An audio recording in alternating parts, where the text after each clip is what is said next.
This episode is sponsored by BetterHelp. Get on your way to being your best self. This episode is also sponsored by Masterclass. Learn from the best to be your best. Amateur Traveler, episode 882. Today, Amateur Traveler talks about knights and walled cities, megalithic temples and underground cities, beaches, boats, and balconies, as we go back to the country of Malta. This is Chris Christensen from Amateur Traveler. Let's talk about Malta. No guest for this episode of Amateur Traveler, but I want to tell you about my recent trip in November of 2023 to Malta. Now, we've done two other shows on Malta before, one 15 years ago, so that one hardly counts, but one more recently than that, a couple years ago. In fact, I just replayed that show while I was in Malta because I wasn't planning on doing this episode.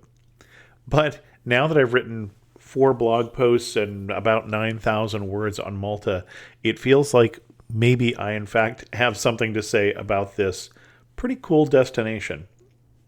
So I ended up going to Malta because I was planning on going to Africa in the fall for a TBEX conference, a travel blog exchange conference that got canceled. So I ended up with some extra weeks of vacation that I'd allocated. I wanted to go someplace new that I'd never been, but also I was targeting someplace in Europe and someplace that you could see in a week. And Malta is one of those places that you can have a pretty amazing itinerary with a week-long trip. So let's start with that, with why you should go to Malta. The thing I love about Malta is the history. And if those of you who listen to the show know I'm a history buff, but we have history going back to Stone Age tombs. Plus, we've got walled cities like Valletta that I think are some of the most beautiful cities in Europe. Rugged coastline, water activities if you're there in the summer, which I wasn't. Plenty to do, and just a really beautiful country. I think it's worth a look, and a week is just about the right amount of time, I think, to spend on Malta. In terms of the itinerary, there are 3 main islands for Malta. Malta, the largest island by far. Gozo, which is a small island with a number of different cities on it. And then there's the small island of Comino, which I didn't get to, but if you're there in the summer and you're there for a water-based itinerary, you're probably going to go to Comino. The most well-known attraction there being the Blue Lagoon.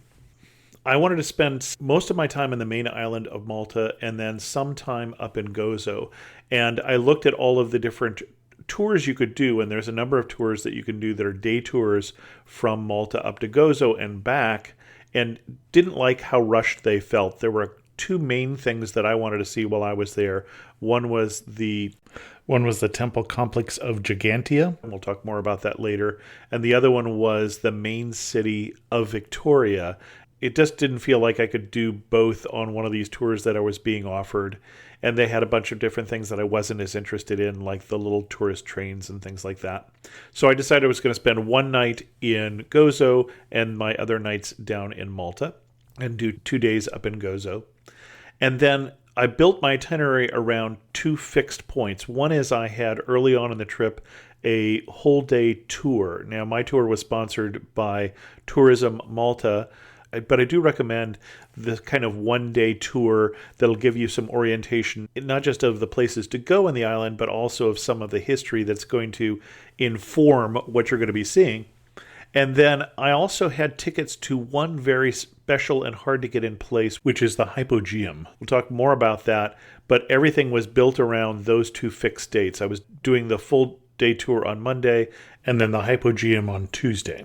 When I flew in on Saturday night, so the plan was Sunday through Wednesday on Malta, and then Thursday and Friday in Gozo, and then come back for a couple days in Malta.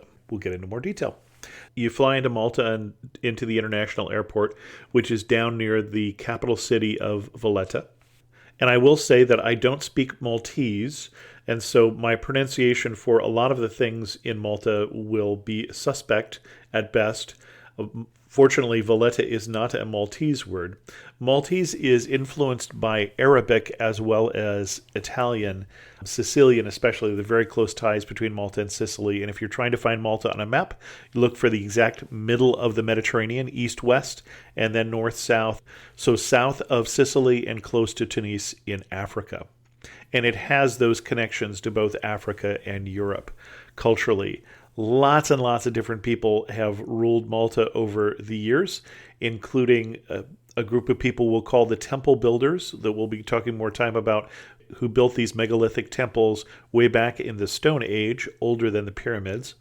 And then the Phoenicians/Carthaginians, the Romans, the Arabs, the Byzantines, or Romans again, the Spanish, the Aragonese, the Knights of St. John, or also called the Knights of Malta. We'll talk more about them because they had quite a significant impact on the island. The French, and finally the English, and then the Maltese themselves. And all of those had an influence on the history and as well as the culture of the island. But also linguistically, you've got an island that speaks English fluently because they were under British rule for 150, 160 years, but also have this language that is very closely tied to Arabic. So that's the part that is a little harder for me to pronounce. In terms of getting around the island, I chose not to rent a car, although I don't think it's too hard to drive on Malta. The Maltese people I met kept telling me what bad drivers the Maltese were. I saw them driving. They're fine. If you're in the Mediterranean area, they drive about the same as everybody else from what I could see. But they do drive on the left because of the British influence, and I just prefer having a co-pilot when I drive on the left, and this was a solo experience. It's also fairly easy to get around Malta by bus, and so I got a bus pass and used that to get around. I was planning on getting a rental car for just one day to go off to some of the southwest corner of the island, thinking that that would be easier to do by rental car, which it probably would, but I ended up doing that by bus, and it worked out fine anyway. There's also car services available on the island. So I took an Uber, for instance, from the airport, but there are multiple different services like that you can use for short trips in the island as well. The traffic can be pretty bad when you're down in the southeast corner near Valletta. During rush hour, it doesn't move very fast. It can be pretty slow. So if you can avoid rush hour in general being on the roads, whether you're in a bus or a rental car or an Uber, you're going to be slow either way. So if you can avoid those times, that's going to help you with your trip. In the rest of the island, I don't think you're really going to run into that much traffic because most of the population of Malta is concentrated in that southeast corner of the main island. So I ended up staying in that southeast corner of the island. There are sort of four main areas. There are the three cities. And then north of that, Valletta, the main capital city, old walled city, and the three cities as well date back to the 1400s, 1500s.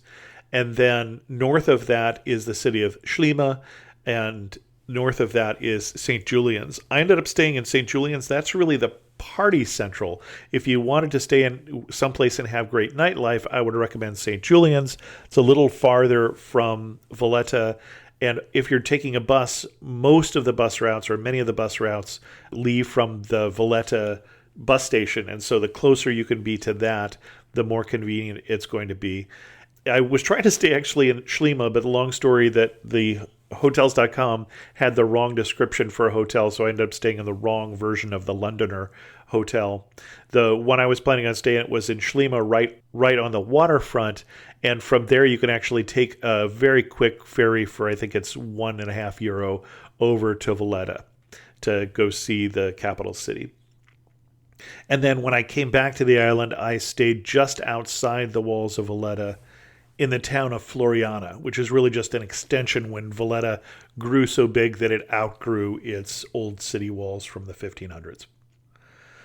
The main activity I did on that first full day that I was there was the tour of the harbor, the Great Harbor. And I highly recommend that. It's a tour that tours the harbors both north and south of Valletta and gets in all the nooks and crannies and streams and such. And Valletta is one of the prettiest cities in Europe because it has these old walls from the 1500s, but you can't see them from the city quite as much as you can see them from the harbor. And so I think it is a city that needs to be seen from the harbor. Harbor cruise isn't too much, about 20 euros or so. There's a number of different ones that leave from Schliemann.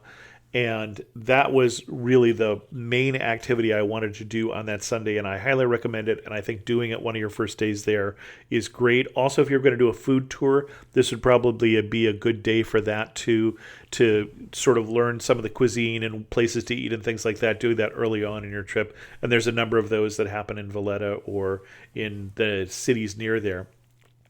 I also just spent some time walking along the coast between St. Julian's, and I walked from St. Julian's down to Schliemann, down to the water ferry and such. And Malta is a very rocky island. There are some beaches in Gozo and then some beaches in the north, but a lot of the coastline down here is rocks, and including pools that were built in the 1800s carved out of rocks along the coast of Schliemann. A lot of people were sunbathing on the rocks or were doing scuba diving, and Malta is a big scuba dive destination. I wasn't doing that on this trip. Again, my trip was a little less water-based because I was doing it in November. November turned out to be a good time to go, although I think October would be better. I ran into good weather, but typically November is going to be a little more rain. I was fortunate not to have to deal with rain through my entire trip, and it was shirt-sleeve weather. In fact, I should have worn shorts when I was walking along at that point because I just got too warm wearing jeans. But beautiful weather, beautiful country, beautiful rugged coastline. Take that harbor cruise, then grab some lunch at one of the restaurants there on the waterfront in Schliemann, and then take the ferry across to Valletta and do explore the walled city because it is a very pretty city.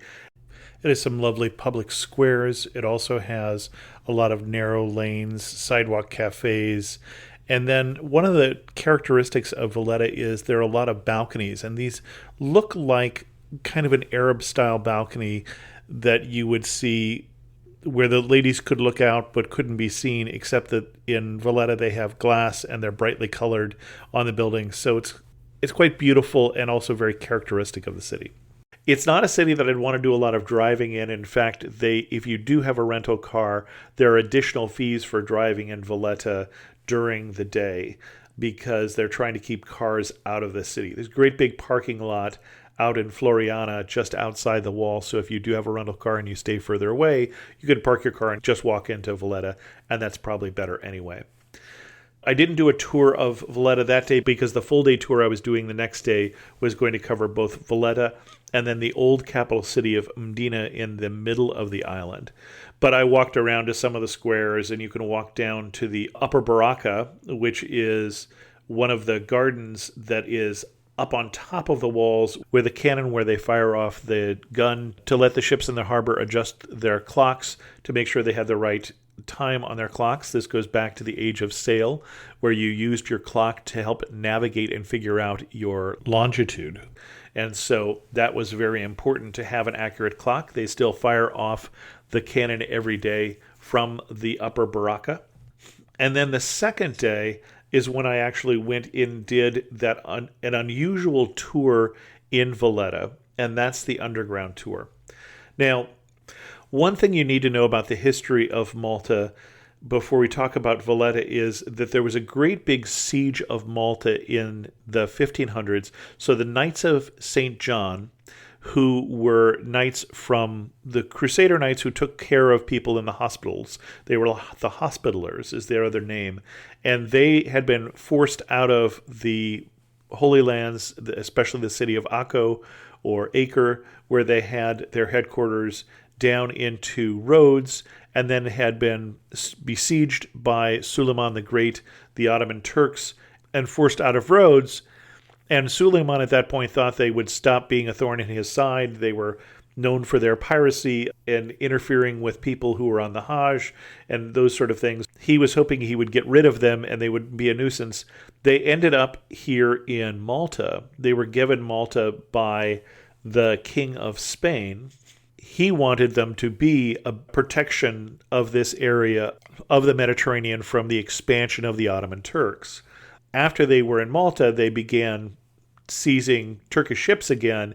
And so the Turks came in the year 1565, and there was the Great Siege of Malta, where Malta was almost captured, but not quite captured by the Ottoman Turks. And they managed to have this great big victory. And after this victory, they built the city of Valletta so that if the Turks ever came back, they would have this great big walled defensible town. And that's why Valletta is the way it is. You can learn much more about the siege of Malta, either in the blog post I wrote about the history of Malta, but also you can learn more about it if you're in Malta by going to the Fort Saint Elmo, which is at the end of the peninsula that Valletta is on. It's the eastern end of the peninsula, and one of the big battles of the Great Siege was the capture of the original Fort Saint Elmo by the Ottomans. It's kind of the Malta version of the Alamo or of the Spartans at Thermopylae, because they managed to hold out long enough that they delayed the Ottomans' conquest because they got into the summer and the Ottomans started dying from disease, and it was such a costly victory at Fort St. Elmo that it probably is what saved the Maltese, that and the final arrival of reinforcements from Sicily. This episode of Amateur Traveler is sponsored by BetterHelp. In the ad that I did for BetterHelp just last week, I recorded it the day my father died, which is an unusual occurrence. It's certainly not something I think will ever happen to me again. You wouldn't expect that as I'm recording this not that many days later, that everything is all better.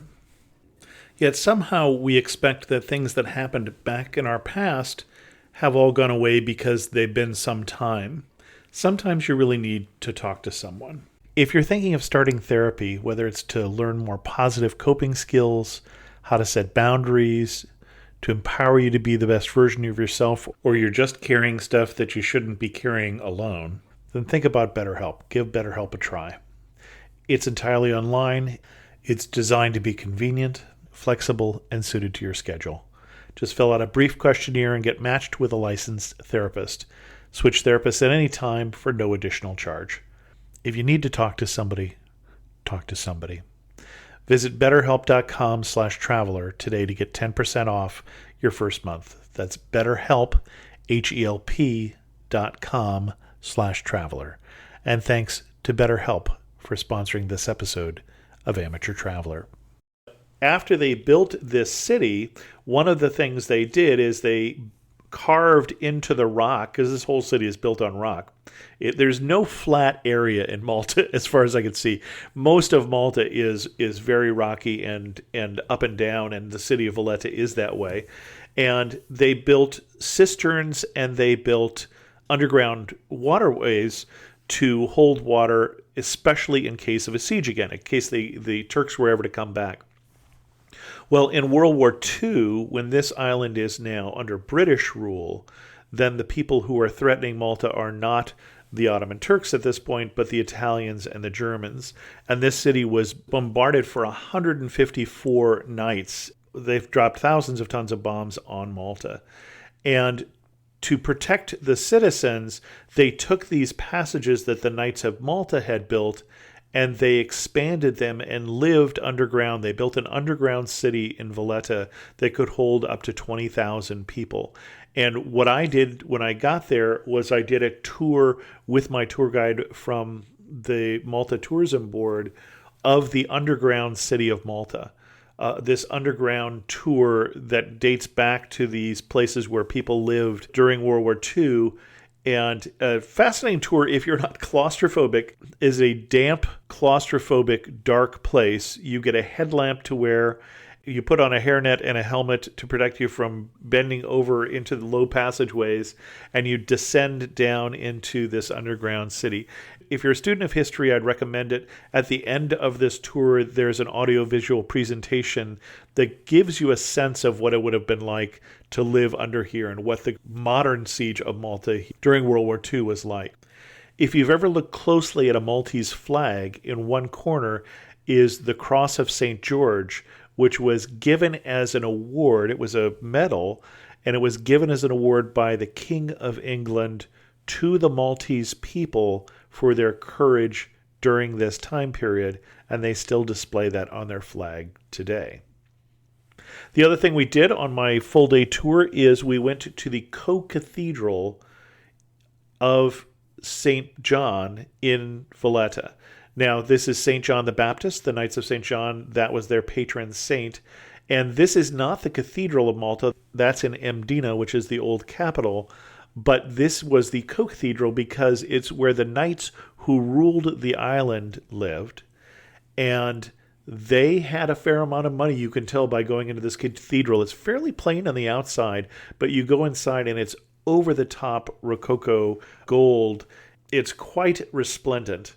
Two things to note when you're in the cathedral, and this is why it's helpful to have a guide here. One is that there are a number of different chapels along the sides, and each of those chapels corresponds to a different language group for the Knights of St. Malta. So the Knights of St. Malta were drawn in from all over Christendom, and there would be one group that came that were German-speaking and the one group that would come that would be Italian-speaking.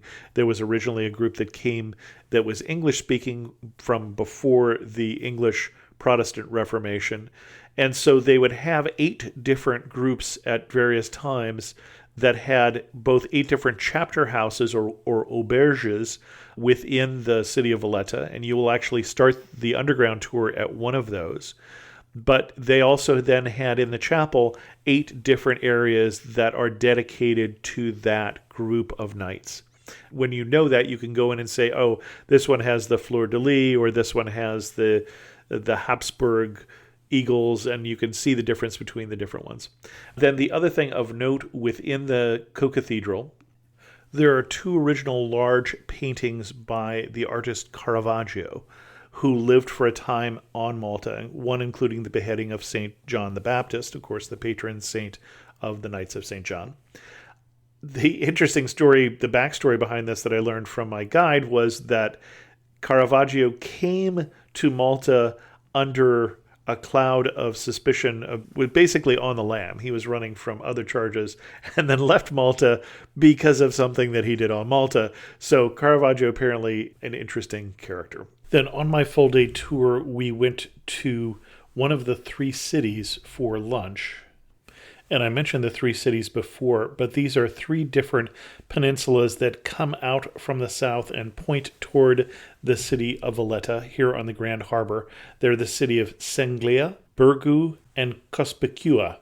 And Birgu is also known as Vittoriosa, or Victory, because basically this was the original spot where the Knights of St. John fought off the Great Siege in the 1500s. So we stopped there for lunch on the waterfront in Birgu at the restaurant Don Berto, which I would say is probably my favorite restaurant that I ate at while I was in Malta. Beautiful place with a great view of the harbor and the super yachts and the walled cities. It's quite spectacular in terms of being a picturesque place to eat lunch. That lunch was part of this tour, and again, this tour was paid for by the tourism board, and I thank them for that. Then we headed off to the middle of the island to the city of Mdina. Got there right around sunset, maybe about 4 o'clock, and explored the city just a little bit, walking through the narrow streets of Mdina. This is called the Quiet City because very few people live in this city. It's a very small walled city. And I'm actually going to talk about Mdina later on in the trip when I went back there and spent a little more time there. But that basically was my whole day tour, and that's Monday. And then Tuesday, again, I had tickets for the Hypogeum, and they were about 1 o'clock. So it was planning a day around that tour. And what I wanted to do is go down to the southern part of the island before that tour and then head over to the Hypogeum, which is south of Valletta. And the first thing I did is I hopped a bus or a couple buses and went down to the coastal town of Marsaxlokk. And Marsaxlokk is a town that's best known for its colorful fishing fleet. And so people go down there to take pictures of the fishing boats, but also you can go there on Sunday. There's a farmer's market, and there are some boat tours that lead from Marsaxlokk. For those of you who don't know, and I did not know this, Marsa means harbor, and so Marsa Matruh, which I've been to in Egypt, also harbor, and also Marseille comes from the same Arabic word for harbor. And then from there, I went over to the Għar Dalam Cave. And this is kind of one harbor over to the west from Marsaxlokk. I walked from one to the other. I wouldn't really recommend that. It's not particularly a scenic route to get from one to the other. I would either hop an Uber or if you're in a rental car, just drive over. Now, one of the reasons I went to Għar Dalam Cave is this was a cave where they had found from the Ice Age skeletons of pygmy hippos and pygmy elephants. It's one of the only places you can see these. It isn't, I would say, the fanciest or most interesting place I went to in Malta, but I had a pass from Heritage Malta, which let me get into almost all of the different places. Didn't let me get into the Hypogeum. You have to buy that ticket separate. But because I had that pass, this museum was already paid for. And so it was just interesting to make a quick stop in here and see this cave and to see the skeletons of these very unusual animals that we don't have anymore. To tell you the kind of history that's piled on top of history in this island, that same cave that had these animals from the Ice Age had remains of a Roman ruin, it had remains of an old Iron Age fort, it had a watchtower from the 1700s and a pillbox from the time period of World War II. So it's just really history piled on top of history. And then I headed back towards the city of Valletta to Tarxien, and Tarxien is both the city name and the name of the first of the megalithic temples I went to.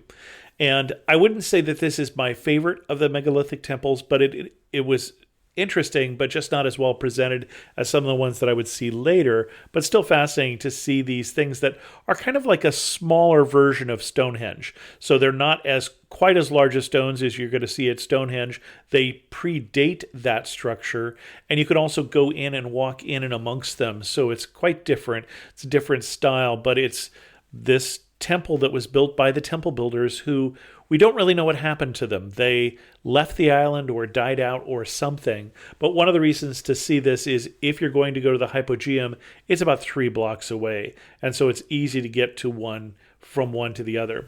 And then I went to the Hypogeum, and the Hypogeum is an underground necropolis, so a place of burial, but from the Neolithic period. It's a 3-story structure that was carved out of the rock. So parts of it are natural cave, I would assume, and then parts of it are clearly carved to look like one of these megalithic temples like Tarxien. And so it's fascinating to see. You cannot bring your camera there. You can't bring your cell phone. So you've got to go on a guided tour, and you'll leave all that in a locker upstairs. But if you're a fan of history, it's interesting to see. I would definitely try and see it, but you're going to need to plan maybe a month or more ahead of time to get tickets because they let in about 100 people a day. It's a very difficult ticket to get, and you do have to plan very far in advance. That's why I say I built my itinerary around this. And then I wanted to see more of Birgu or of Victoriosa, and so I went back to there on the bus after that and then went to Fort Saint Angelo. And Fort Saint Angelo would be that original site of the fort of the Knights of St. John, the main fortification during the Great Siege. And even if you don't like history, it is at the end of one of these peninsulas of the 3 cities. It has a fantastic view of the city of Valletta and of the 2 other cities of the 3 cities on either side of it. So there's some interesting information there that presents the history of the spot, but also just a fantastic view from Fort Saint Angelo. And so I recommend it. That was Tuesday. On Wednesday, my goal was to see more of these megalithic temples that were off in the southwest corner of the island. Southwest corner of the island, not as many people there, more open countryside. Again, that was the day I was planning on renting a car, but did not do that. And I didn't say, but the megalithic temples of Malta are UNESCO World Heritage Sites. And in the western part of the island, these 2 that are right next to each other in the same site one is spelled Hagar space Qim, and it looks like Hagarquim, but it is Hagarim, apparently. And the other one is something like Nardra. And this is where I say I have no confidence in my pronunciation of things Maltese. But these both are, I'd say, my favorite of the megalithic temples. If you get a chance to just see one site, this would be my favorite, in part because there's the two right next to each other, one up the hill, one down the hill by the sea, but also I think mostly because this had a very extensive audio guide as well as a very good museum that explained what is known about the temple builders. How would they move such large stones? And the answer to that appears to have been stone ball bearings about the size of a bowling ball. And so you can learn more about the people at this spot, I think, than any other. And so it definitely was worth seeing. There's two different sites, again, right next to each other. The first one at the top of the hill is probably easier if you have any sort of mobility issues, because the second one you do have to walk down the hill a little ways to get to and then back up again, obviously. But interesting sites and very well presented. Of all the temples, again, my favorite. This episode of Amateur Traveler is sponsored by Masterclass. I've talked to a lot of amazing people on this podcast. Not today, of course. But if you're like me, you want to go deeper. So where can you learn from the most remarkable people? That's Masterclass. And this is one of the things I've enjoyed about the different classes that I've done with Masterclass, whether it be the Art of Negotiation by Chris Voss, who's an FBI negotiator, or watching the class by Steve Martin on comedy. There's something very unique about this offering. It's almost February as this comes out, and you may think that it's too late to make resolutions, but it's not too late to change.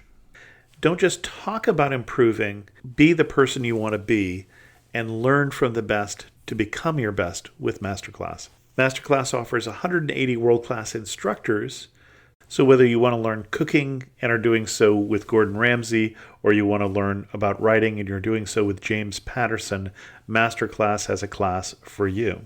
You get unlimited access to intimate one-on-one classes with the world's best. There are over 200 classes to choose from, with new classes added every month. And right now, our listeners will get an additional 15% off an annual membership at masterclass.com/traveler. Get 15% off right now at masterclass.com/traveler. Again, that's masterclass.com/traveler. And thanks to Masterclass for sponsoring this episode of Amateur Traveler. And then I went to the Blue Grotto, which is south of there along the coast, and it's a place where you can go into one of the caves, and it's supposed to be a very beautiful cave because of the colors of the cave and the water and the light coming in and such. I was there on a day where the water was rough. I didn't even look to see if they had boat cruises because I wasn't going to get out there on that particular day. North of there, I was planning on getting to the cliffs of Dingley, which are spectacular, beautiful, rocky cliffs. I really just saw them from the bus, didn't really feel like stopping and going for a hike, but that is a popular spot for a hike there, the Dingley Cliffs. And then I kept going on the bus into Mdina and Rabat. And Mdina is the town we talked about before, the quiet city. And so I got a chance, though, this time to spend a little more time there. Got a chance to go to the cathedral there, which is the real cathedral of Malta, as well as wander through some of the side streets. Again, a very small city, so it doesn't take very long to see it. Just outside of the gates of Mdina, a small museum, again, for me with the Heritage Pass, not something I was going to pass up, that was a Roman villa. And so this was the remains of a Roman villa that was built there because this was where the Roman capital was of the island back when it was known as Malia or Honey. Probably the most interesting thing from this, as well as a lot of sites of Roman villas around the world, are the mosaics that are left over, the mosaic floors, and some of the detailed mosaics were quite beautiful. But that's probably one of the best places to see some of the Roman ruins from the island. The city of Mdina would have been where the Roman governor was, and that would be interesting for those of you who have read the story of Malta when it appears in the book of Acts in the Bible, where Paul is shipwrecked on Malta and is brought to the governor who is sick and heals him. If you look from the walls of the city of Mdina off to the east, one of the places you can see is St. Paul's Bay, where the rocks were that we understood St. Paul was in a shipwreck in the first century. So then, speaking of first century and Roman ruins, Rabat, which is the more, I want to say it's the more modern city, but it is also an ancient city, but it's where more people live these days, and you can find more restaurants and such in Rabat. Rabat would be an interesting place to think about staying if you had a rental car, because it would be quiet at night. Mdina, everybody has recommended to me, go see Mdina at sunset and at night. And Rabat would be kind of in the center of the island. So it would be an interesting place to stay, again, if you had that kind of accessibility. But I wanted to go to Rabat to see the St. Paul's catacombs. Now, St. Paul's catacombs have nothing to do with St. Paul, although St. Paul was in the island of Malta. But they were catacombs and graves going back to both the Phoenicians, Carthaginians, and then to the Romans. And they're very well presented. You go to a museum first, and you can download an audio guide that will guide you through the many, many, many, many, many different underground catacombs, lots of different entrances that you can go into. And you know I'm a big history buff. I did not go into all of these. For one thing, it's a little claustrophobic for sure, but also I was there towards the end of the day by this point and was running out of time. But I think you have to be a real history buff to go through all of them. But it was an interesting audio presentation because your guide is supposed to be a Roman girl who is buried somewhere along your route. And they tell you about how the Romans would come down and they would have feasts down in these tombs. And you can see places where they would have these feasts with their dead relatives, or so their dead relatives could take part, so they could be remembered. So an interesting experience going down in the St. Paul's catacombs. Again, another underground necropolis. And that for me wrapped up Wednesday. And so Thursday then was my day to go to the island of Gozo. So I just took the bus to the northern tip of the island. There are ferries that go from Valletta, but there's an easy ferry that you can get from the northern tip of the island, and it's maybe a 20-minute ferry over to Gozo, to the island of Gozo. You can also get boats that will take you out to Camino as well, and again, a lot of people going out to Camino to visit the Blue Grotto. But I went up and took the ferry and then grabbed a bus and went into Victoria. So I had brought with me my luggage because I was moving to Victoria for one night. I stayed in the Duke Hotel in Victoria, which is a lovely boutique hotel right in the center of town, about 2 blocks from the bus station. So that worked out very well. Victoria itself, beautiful city. Talk a little bit about it in a minute. But then I grabbed a bus over to the Gigantia temple complex. And so this is, again, one of the ancient megalithic temples.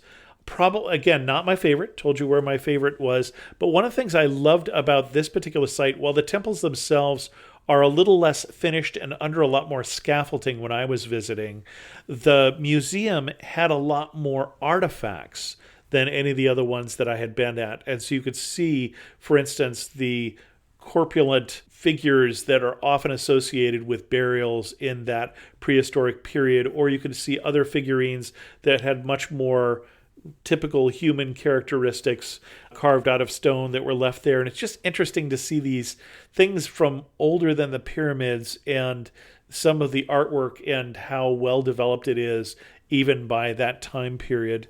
And also visited right across from there, within view of the entrance, is a windmill site where you can see how windmills were used for grinding the grain that you'd use to bake your bread. Walked back then to Victoria, didn't want to wait for a bus because the bus system in Gozo is very simple. Everything ends in Victoria pretty much, but it doesn't run all that often on some of these routes, and this route was a little less often. And then in Victoria, I went up to the Cittadella, and this is the citadel that sits above Victoria.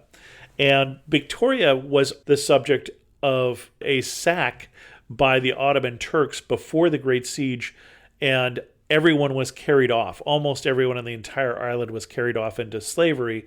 And so, as you could imagine, they didn't want that to happen again. And so there's a rather imposing citadel or fortress, and the Cathedral of the Assumption is also in that fortress. It's a wonderful place to visit, beautiful views from that of almost the whole island. You can see you're in the middle of the island, you're up on the high point, and it would be a wonderful place if you were trying to keep your eye on people coming to carry you off into slavery. It'd be a great spot to get a view of someone coming, and also then obviously lovely views for tourists as well. And then had my dinner that night, went down to the main square, St. George's Square, right in front of St. George's Basilica. Got a chance to peek in when there was a service going on in the Basilica. If you ever get a chance to attend or even peek in like I did into one of these old churches when the choir is singing and the place is filled with music, you really get a much more of a sense of what these places are like, much better than just coming and touring a cathedral or a church that was built in the Middle Ages. That'd be Thursday, and then on Friday I did a little more exploring of Gozo before I headed back to Malta. So I went over to San Blas Tower, which is one of the many watchtowers. So I went over to what is the eastern end of the island and did a hike out to this old watchtower that was built by the Knights of St. John back in the 1500s, I think. And then also headed over to Ramla Beach, which is one of the better known beaches on the island. And I'd have to say it was a beach. It had sand. It was yellow sand. And compared to a lot of beaches I've been in Europe, it was fine. You're not going to go there if you've been someplace that has amazing, great sand beaches that go on for miles and be struck by the beauty of this. But if you're there in the summertime, it's going to get quite warm, and going to the beach is going to be a great experience. The other place I thought about going but did not get to is out to the other end of the island, to the west end of the island, to the inland sea, for instance, which is another popular area for tourists, a hidden lagoon for diving and swimming in that part of the island, and the Blue Hole. And love to get back there sometime. If I get back to Gozo, that's probably what I'll do. I liked Gozo. It's just a smaller island. Victoria is a beautiful little city. The Cittadella is nice. I was glad that I spent one night there rather than just doing a quick tour to and from, but you would also enjoy it, I think, if you did a tour just to and from, as so many people do. And then I hopped back on a bus, hopped back on a ferry, took the bus again down to just outside of Valletta. As I said, I stayed the last 2 nights in Floriana. And in Floriana, I stayed at the Tritoni Valletta Boutique Hotel, which was just in walking distance from the main gate, the main fountain area, and the main bus station of Valletta. And then just used that last full day as a chance to go back into Valletta and to see some of the things that I hadn't seen. So I went back again to the Upper Barrakka and then took the Barrakka lift. So the Upper Barrakka, as I mentioned, is this garden and set of batteries, these cannons, up above the wall. But if you want to get down to the waterfront there, you can take an elevator for, I think it's €1, that takes you basically all the way down to the waterfront. And then from there, you could go either to the cruise dock, which is there at the southern part of Valletta, or you could take the Gozo Fast Ferry, is where you'd find that. The water taxi, that's also where you'd find the ferry to Sicily. If you wanted to extend this trip on to Sicily, you would go there. But I instead walked over then back into the city through the Victoria Gate and over to the Lower Barrakka, which is again another small park with gardens and wonderful views of the city, to the Siege Memorial. That's the World War II Siege Memorial, not the Great Siege Memorial. And then on to the tip of the island to Fort Saint Elmo. And Fort Saint Elmo is something I would highly recommend for the history buffs, because the National War Museum is in Fort Saint Elmo, and it does the best job of really telling you about the Great Siege or about the Siege of World War II and some of that history in between there.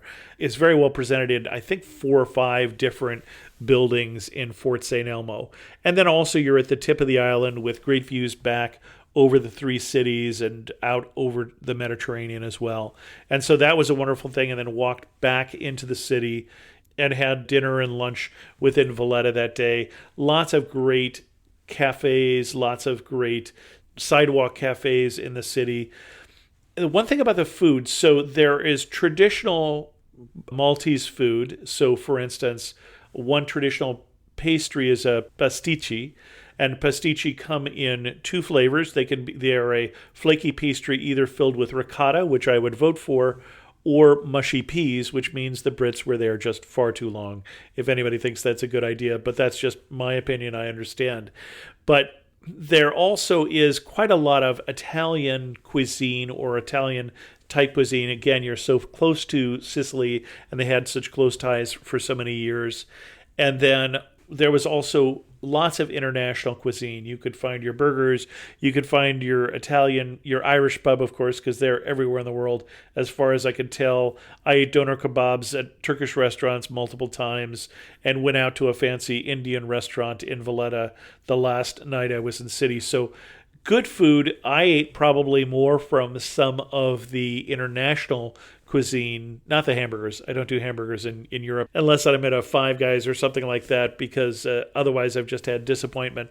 But pizza, calzones, spaghetti, pasta, doner kebab, all sorts of good food in the island, but especially also then here in some of the main drags within Valletta. As well as over in St. Julian's, and then also in Schlima, especially along the waterfront in Schlima. In terms of where to stay, I talked about where I stayed. I have also had wonderful recommendations for some of the more fancy places up in St. Julian's, for instance. Impressive Westin hotels, and there's a Marriott hotel by the one beach there in Schlima. And I've talked to people who've stayed there for a more fancy and probably more romantic experience. I was there by myself, so romantic was not what I was looking for. I talked about getting around, and I've got a whole article on that if you're interested in that. Again, I did get around by bus. There was at least one moment, though, where my confidence that I knew what I was doing was quickly dashed, because I went to the main bus station to buy a bus pass for a week, which turned out to be great. You could get on and off the buses and just use the bus pass. What I did not know, though, is you can't get on and off every bus.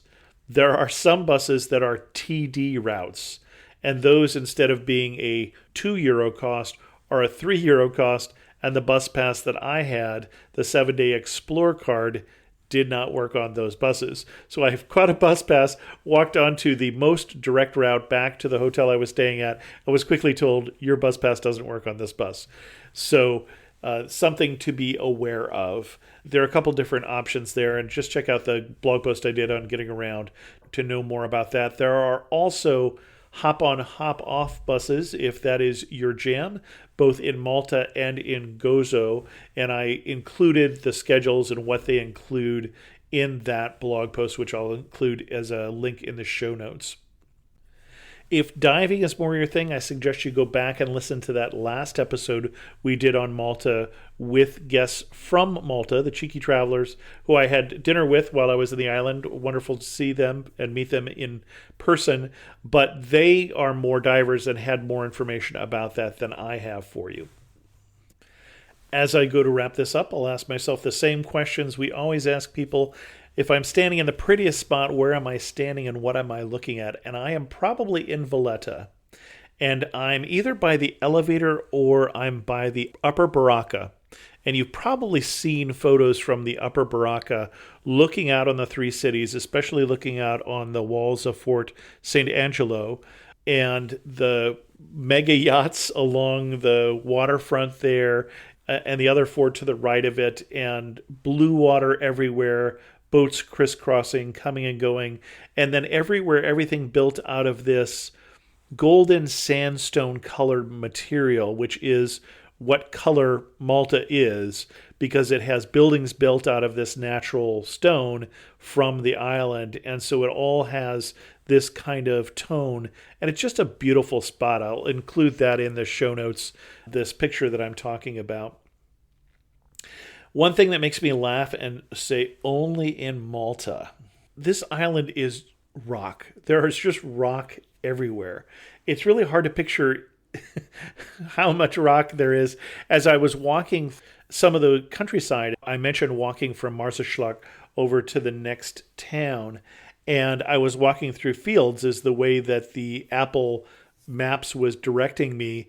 And the fields all have rock walls surrounding them. They're little tiny fields, and it still looks like they were growing rocks. I mean, there's just rocks everywhere.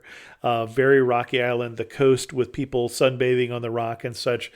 Beautiful, but very rocky island. And then if I had to summarize Malta in just 3 words, I would say temples, knights, and rocks. And again, I hope you don't mind that I did an episode on Malta so quickly after I replayed one. But I was struck. It is a very beautiful island in its very Maltese way. Again, Valletta, I think, is one of the most beautiful cities I've seen in the world, certainly one of the most beautiful cities in Europe. And I recommend a trip to Malta. It's easy to do. English is everywhere. The driving on the left might be a little intimidating, but easy to get around, lot to see. Thanks, as always, to the patrons of the show who help support Amateur Traveler financially. If you're interested in becoming a patron of the show or just learning more, go to patreon.com/amateurtraveler. I had some feedback on the show last week about Tokyo, the nerd guide to Tokyo. Basically, one person said both Matthew and I pronounced everything Japanese wrong. That's probably true, but still I think worth doing because we had other feedback, for instance, from Crystal, who said absolutely loved this episode. So different from the other episodes, but in the best way. And that's one of the reasons I did that. I will have people on. It's always interesting as I'm trying to decide who to have on the show. Some people obviously can say the names very well, but that's because they're native speakers and they may have trouble being understood in English, and yet other people will have trouble with the names, but will give us a very good itinerary and will help you know whether you should go, whether this is something you'll appreciate, understand, and enjoy. And that's really my goal here. And yes, sometimes we screw up the words. I know I did it in this episode. I'm sure I can't say some of those Maltese words, but I hope it gave you an idea whether you would like Malta or not. Program note, if you're listening to this episode when it comes out, next week's episode will be a repeat episode, unfortunately because it will be my father's memorial service. My father, Ed Christensen, died this week at the age of 97. He was an amazing dad and a great storyteller. If I have any storytelling gifts, they come from him. Dad, I miss you. With that, we're going to end this episode of Amateur Traveler. If you have any questions, send an email to host@amateurtraveler.com, or better yet, put a comment on this episode at amateurtraveler.com, and thanks so much for listening.